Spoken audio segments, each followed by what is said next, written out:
I have a problem. Have you ever played a game where you can learn every item, every asset, every single little quirk, and yet you can keep playing over and over? I've become so enamored with this concept. Think Minecraft or Balatro. I mean, there's a reason why people have gotten every single achievement, unlocked everything possible, and still play the game for years on end. Even if you run out of things to do, you never run out of things to do. I'm dying to know, what makes a game like that? What's the secret sauce that makes these games so endless, both literally and figuratively? In pursuit of an answer, I want to go on a little journey with you. Games like these are some of my favorites. There's a lot of titles that I enjoyed the heck out of, but it's just that. Past tense. Not that a linear game can't have good replayability, but to me, they hail in comparison to ones that do it best. The games that I always end up coming back to. I once heard, you never stop playing, you only ever take a break. I want to iterate this concept, see if we can recreate it for ourselves. Let's build a gameplay loop, test what feels good, see if we can create something that truly offers that experience. In this video, we'll start from the ground up, build a prototype, find a concept that you can come back to over and over. Then, we can talk about what works, what really kept it going, and what ended this game in its tracks. Perhaps we can even get somebody to test the game for us, get an outside perspective on it. I would like to happily introduce you to Disong.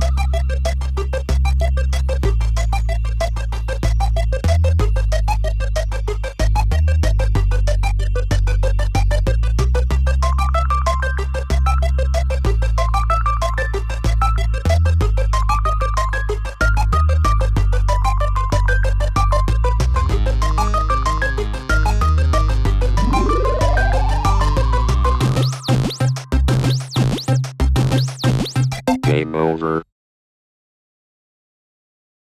I think one of the first things that come to my mind when I think of replayability is roguelikes. However, when I think of roguelikes, I do not think of Disong.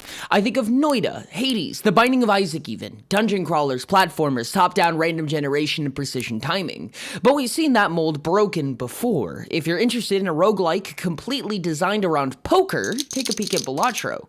This type of concept has grabbed me by the shirt collar and pulled me in. A roguelike that isn't staged in a dungeon, one that doesn't play like an RPG, but instead like its own innate concept. This is where Disong will start. Now, if you've seen anything I've made before, you'll probably gather that I absolutely love shiny math rocks, dice. Is there some way that we can use the roll of the dice, literally, as our basis for a roguelike? I bet we can. Here's how to play Disong. This prototype doesn't have a main menu or a tutorial, it's just a gameplay loop. Now, there's a lot going on screen, but it won't be long before every button here makes perfect sense. We'll start on round 1, with a goal of 3 points. As well, we'll start with our precious first die, a single D6, or 6-sided die. When we click next round, we'll start rolling. We get 3 total rolls, and we'll get a number of points based on what our die rolls. Roll a 1, we get 1 point. Roll a 6, we get 6 points. Since we have 3 rolls and our goal is 3 points, we're actually guaranteed to always reach our first goal. Even rolling an unlucky all ones would be enough. Once we finish our first round, we have a few options, and we'll go through each one as the round progresses. This right here is our credits total. We can spend this money on various upgrades. We'll get an increasing amount of money each time we finish a round. First up, we have atmospheres. For each die that we roll, we can attach some number of atmospheres to it. Simply, an atmosphere is an ability that will modify our final roll in some way. Often this will increase it, but sometimes it'll have a separate effect, such as multiplying our roll value or making extra money each roll. Another thing to note, atmospheres come in 7 different dice, a D2, or essentially a coin that can roll 1 or 2, a D4, or 4-sided die, a D6, D8, D10, D12, and a D20.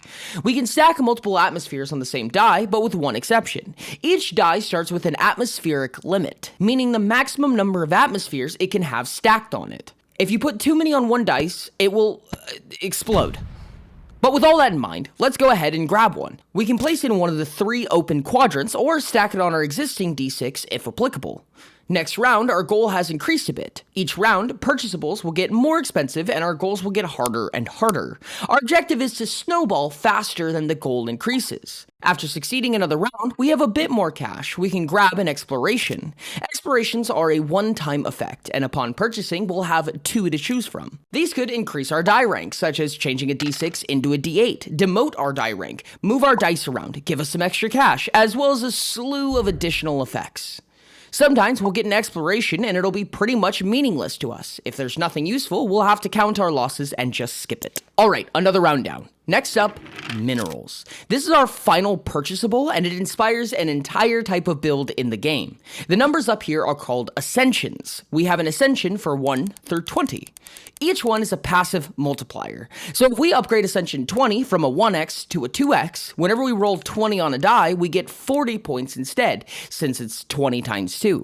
Our ascensions can increase infinitely, and minerals do exactly that. When we buy a mineral, we'll be given a single type, but 3 options for what ascensions they'll affect. For instance, if we roll a silver, it'll increase a single ascension by 1. Which ascension exactly, we'll get to choose from 3 random options. And there we go. We've hit our first checkpoint and final important game mechanic, faces. If you were to imagine these dice have literal numbers inscribed on them, every 3 rounds you'll get an option to change what it's inscribed with. We'll get 2 options, and often we'll receive a number. For example, if we chose an 18 face, we can replace our 1 face with an 18. So each time we would have rolled a 1 on that quadrant, we instead roll an 18. Other faces have some more nuance effects, such as multiplying our final value, promoting the die it's attached to, or making even more money. There's an important distinction to make that'll pop up a ton throughout this game. The difference between a die's rolled index and value. When you roll any die, it'll be given an index and, separately, a value. The value considers all of your upgrades, atmospheres, faces, ascensions, all that good stuff. Got a feature that doubles your roll? Boom, value is doubled. The die's index never changes. Let's say we replace our 1's face with a 10. When we roll that face, it'll have a value of 10, but it'll still have an index of 1. Some abilities will very much care about this distinction, so keep your eyes peeled for that. And with that, that's the core gameplay loop of Disong. I've seen people score trillions, quadrillions of points, and I've seen plenty of games die on round 3. So what's the good, the bad, and the ugly of this game? Well, I can tell you one thing for sure. The least ugly thing I've seen is just how fast you hit that subscribe button. And you liked the video? Oh, you shouldn't have. That was a joke. You definitely should have. Your interaction with this video feeds the hungry algorithm gods, and we all live another day. Thank you for your contribution. I will see you tomorrow. Okay, so what are my initial instincts about Disong? Honestly, I'm quite fond of it. I've played many runs of this game in my time of testing. I've also given this prototype to a small handful, but we'll talk about that in a bit. There's been a number of times that I've gone to playtest and just gotten myself stuck in a loop of playing and playing. I find the game fun, all things considered, and I'd argue that that is the most important thing. I find myself wanting to try different builds, going for ascension heavy runs versus atmosphere runs, and trying out different combinations just to see what they do. The randomness of what options you draft when it comes to atmospheres, explorations, and minerals, I think it puts a good flavor on the game that makes each run interesting and unique. And that means it's a perfect game, right? No, absolutely not. Let's tear this game up a bit. There are some odd 20 options when it comes to atmospheres, a similar amount of explorations, and slightly less minerals. Ultimately, some atmospheres are just substantially more powerful, borderline necessary. Lunar and Super Hot are 2 examples of this, both of those which are multipliers for other dice. Unstable is a D8 that forces each other die to trigger an additional time. This kind of breaks the game sometimes. These types of abilities, when stacked correctly, make the run nearly invincible. There's a ton of ways to fix this. There's another atmosphere example I really like, Reflective. Starts as a D2 and essentially forces the die to square itself, multiply its value by its value. Now this is insanely powerful. However, it has the extra ability that if it rolls an index higher than 8, it destroys itself and all other atmospheres attached. We can stack limitations like not being allowed to have neighbors or a chance of failure. These types of powers need to be limited in some way. Barring that, I definitely think more options when it comes to explorations and atmospheres would be very beneficial to this game. However, that's a conversation to have when we talk about what I plan for this game in the future. Soon, I promise. And now we have the worst of it all, the ugly. When I say ugly, I predominantly mean bugs, features that hurt the game and subvert the design intention. Two very big things immediately come to mind, first of which is infinite loops. Now, the game, at least to my knowledge, doesn't actually contain any infinite loops. Unstable is not capable of triggering another unstable and shooting back and forth, and each multiplier effect happens in a specific order, one after the other. However, there are many ways to introduce so many different calculations that the game thinks there's an infinite loop. Once it's had to multiply the same number hundreds of times, sometimes the game just kind of gives up. Relatable. The other issue is in a similar vein, optimization. I built this game with Unreal Engine. Hey, stop laughing. It's not that funny. Yes, I built the silly clicky button game with an engine designed to build Mortal Kombat X. I will not defend myself, and I am not sorry. But this game boasts a lot of calculations, and I think I accidentally left a ray tracing light rig from the starter kit in the game, so, what should be a very light game is suddenly, not. There's a few ways to deal with these issues, but I think an overarching answer here is pretty elegant. A ton of calculations should be harder to achieve. What does that mean exactly? When it comes to Disong, an advanced player can progress quite quickly. There's not a lot stopping you if you roll a lucky atmosphere and start popping off. You can score millions of points only a few rounds in. What I think needs to happen here is the game should slow down a bit. These big, hefty rewards should require more effort than a lucky spin. How exactly that may happen, there are a handful of methods. Here are some that I've considered. First of all, making things cost a decent bit more, but lowering the amount that the goal multiplies each time. This leaves more rounds of play with less output and ultimately makes the process a bit more involved, as you have to be careful with how you spend your dollar signs. World events, unstoppable forces that modify your dice that you have to work around. I think that there's ways to do this well, but this is personally one of my least favorite options. I like Disong because the agency is in my hands. For such an RNG-focused game, I get to blueprint and fabricate what exact odds I'm banking on. This is a lot of the appeal of the game to me, and I think something like world events would really hurt that. My final idea for this video is counterweights.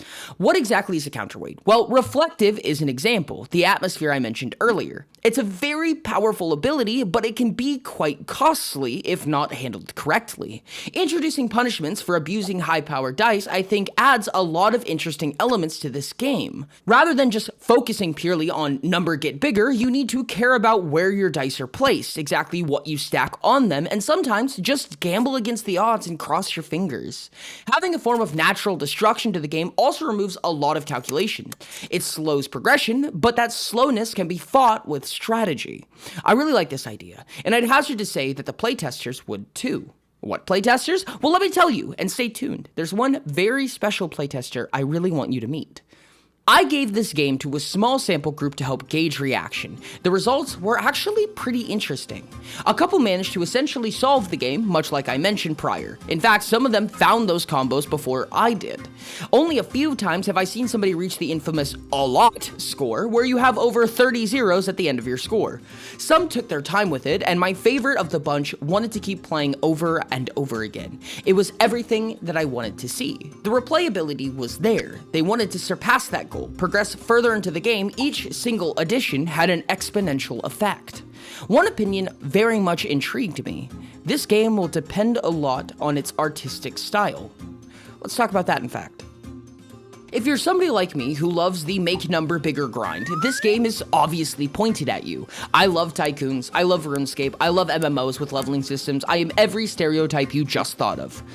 However, if you're somebody who appreciates cool art and pretty visuals and a good soundtrack, you are exactly the person I was looking for. You may have caught it already, but there's very much a theme to Disong. These dice each represent a planet that you, as the player, control. They're stationed in quadrants orbiting a control room that you possess. Explorations is literally sending a fleet out to discover and engineer. Atmospheres are the equivalent of terraforming an entire celestial body, changing its composition to suit your needs. Those points that you score, that was intended to be energy. You have to manufacture these planets in such a way that they produce more and more energy.